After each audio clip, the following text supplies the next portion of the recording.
les chatons, aujourd'hui on se retrouve dans la deuxième vidéo concernant les romans de Noël.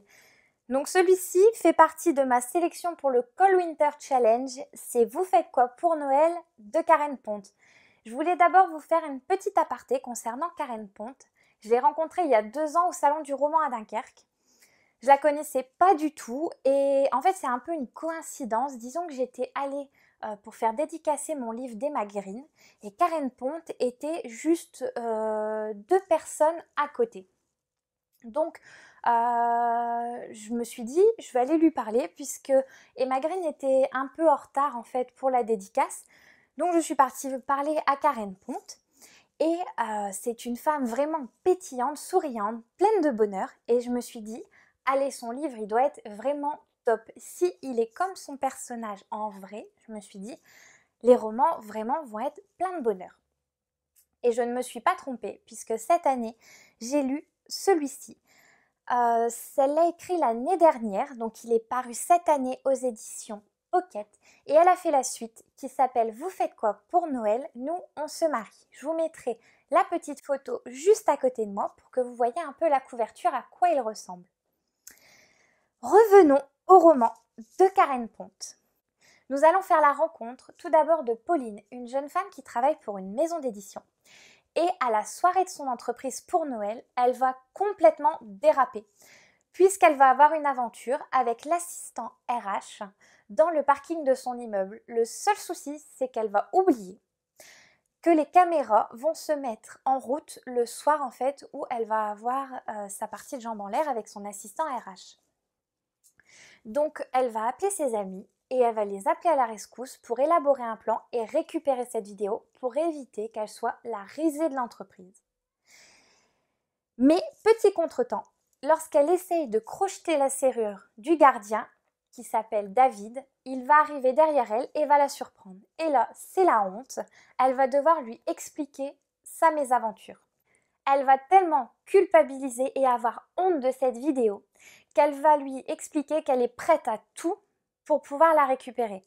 Et en fait, David va lui proposer un pacte, celui qu'elle l'accompagne pour les fêtes de Noël dans sa famille.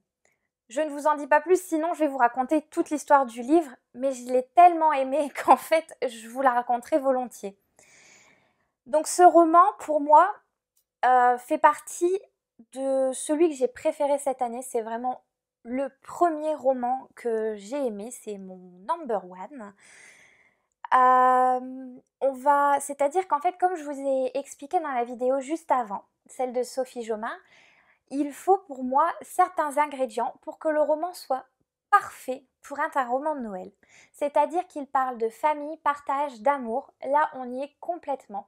Mais en plus, il va y avoir une partie tradition de Noël que la famille de ce cher David va instaurer et que Pauline va devoir assister. Je trouve ça juste topissime. Donc concernant ces 2 personnages, donc d'un côté nous avons David qui lui je trouve en fait va renfermer les femmes dans une petite boîte, dans une catégorie, c'est-à-dire qu'il va nous voir avec plein de clichés comme les films à l'eau de rose. C'est-à-dire que pour lui, par exemple, les femmes ne lisent que des romans de bonnes femmes, on va dire des romans de gonzesses, plein d'amour, qui a pas vraiment d'histoire en fait dans le roman, contrairement aux hommes pour lui, qui lisent des polars, des trucs bien sanglants, des trucs bien masculins. Donc il est plein de clichés concernant les femmes et alors j'adore ça puisqu'elle va le mettre en boîte à chaque fois, elle va l'envoyer balader et elle va lui prouver totalement le contraire. Et à côté, nous avons Pauline qui, elle, n'arrête pas d'enchaîner les bêtises. Elle est vraiment mais très attachante, très mignonne. Et le fait qu'elle fait plein de petites bêtises va rendre le roman mais vraiment marrant. J'ai pas arrêté de rire. D'ailleurs, au niveau de ce roman, je l'ai lu en une journée d'un trait. J'ai vraiment trouvé aucun moment pour arrêter de le lire tellement je voulais savoir tout le temps la suite. Dans ce roman, Karen Ponte va citer d'autres livres et d'autres auteurs, comme par exemple Musso, ou le livre Ta deuxième vie commence quand tu comprends que tu n'en as qu'une. Elle va aussi citer d'autres de ses romans. Donc d'ici là, porte-toi bien. C'est Pauline qui est occupée de lire ce livre et David va la surprendre et lui dire qu'en fait c'est qu'un roman de gonzesse qui n'a pas d'intérêt pour lui. Et finalement, plus tard dans le livre, elle va le retrouver en cachette dans la chambre, occupé de lire ce roman. Et finalement, il va faire son mea culpa concernant le livre. Et elle va citer aussi « Tu as promis que tu vivrais pour moi ». Donc c'est un cadeau que Pauline va recevoir et je trouve ça vraiment chouette qu'elle cite d'autres livres, d'autres auteurs, mais aussi d'autres livres qui lui appartiennent, puisque comme ça peut donner tout simplement des idées de lecture si on n'en a plus.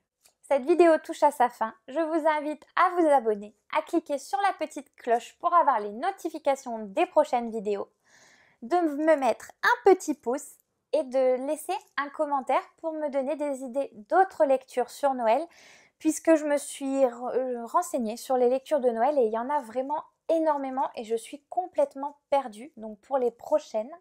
Donc n'hésitez pas, si vous avez lu d'autres livres de Noël, à me donner des titres ou tout simplement des auteurs. Je vous répondrai bien sûr, je réponds à tous les commentaires. Je vous dis à très vite mes petits chats pour une prochaine vidéo. Bisous!